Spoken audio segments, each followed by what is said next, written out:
প্রিয় গোপালগঞ্জবাসী, হাসিনা আপনাদের ছেড়ে পালিয়ে গিয়েছে। গোপালগঞ্জকে যদি উনি ধারণ করতেন তাহলে ভারতে না গিয়ে উনি গোপালগঞ্জেই আসতেন। উনার মতো স্বার্থপর উনি উনার ফ্যামিলির মানুষ ছাড়া গোপালগঞ্জবাসীর কথা একবারও ভাবেন না। প্রিয় গোপালগঞ্জবাসী, গোপালগঞ্জ বাংলাদেশের হয়ে উঠতে পারে নাই। আপনারা বাংলাদেশের হয়ে উঠুন। আওয়ামী লীগ পরিকল্পিতভাবে গোপালগঞ্জকে বাংলাদেশ থেকে বিচ্ছিন্ন করেছে, ভবিষ্যৎ প্রজন্মের ভবিষ্যৎকে সংকটে ফেলেছে।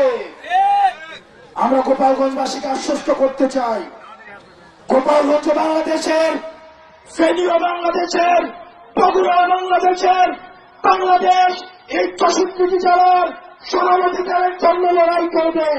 সবার জন্য আমরা সমানভাবে লড়াই করব। প্রিয় গোপালগঞ্জবাসী, আমরা আপনাদেরকে আহ্বান জানাবো, আপনাদেরকে আমরা জালিমের শাসন থেকে মুক্ত করেছি।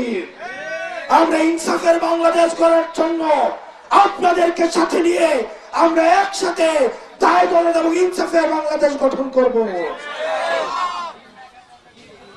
আমরা স্লোগান দিয়ে আমরা আমাদের বক্তব্য শেষ করছি।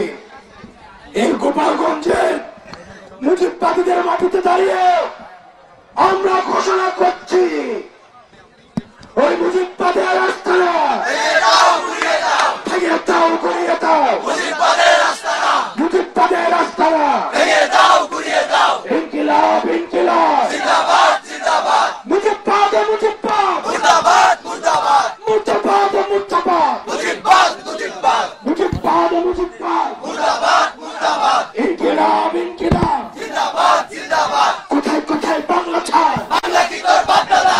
এই দেশ আমার দেশ, বাংলাদেশ, বাংলাদেশ। ইনকিলাব, ইনকিলাব, জিন্দাবাদ, জিন্দাবাদ। মুজিববাদ, মুজিববাদ। মুর্দাবাদ, মুর্দাবাদ।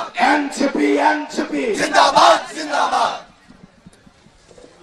সংগ্রামী সহযোদ্ধারা, এ পর্যায়ে আপনাদের সামনে বক্তব্য রাখবেন জাতীয় নাগরিক পার্টি এনসিপির কেন্দ্রীয় আহ্বায়ক কমিটির বিপ্লবী সদস্য সচিব, ফ্যাসিস্ট বিরোধী লড়াই, স্বৈরাচার বিরোধী লড়াইয়ের অগ্রসেনানী জনাব আক্তার হোসেন, জনাব আক্তার হোসেন।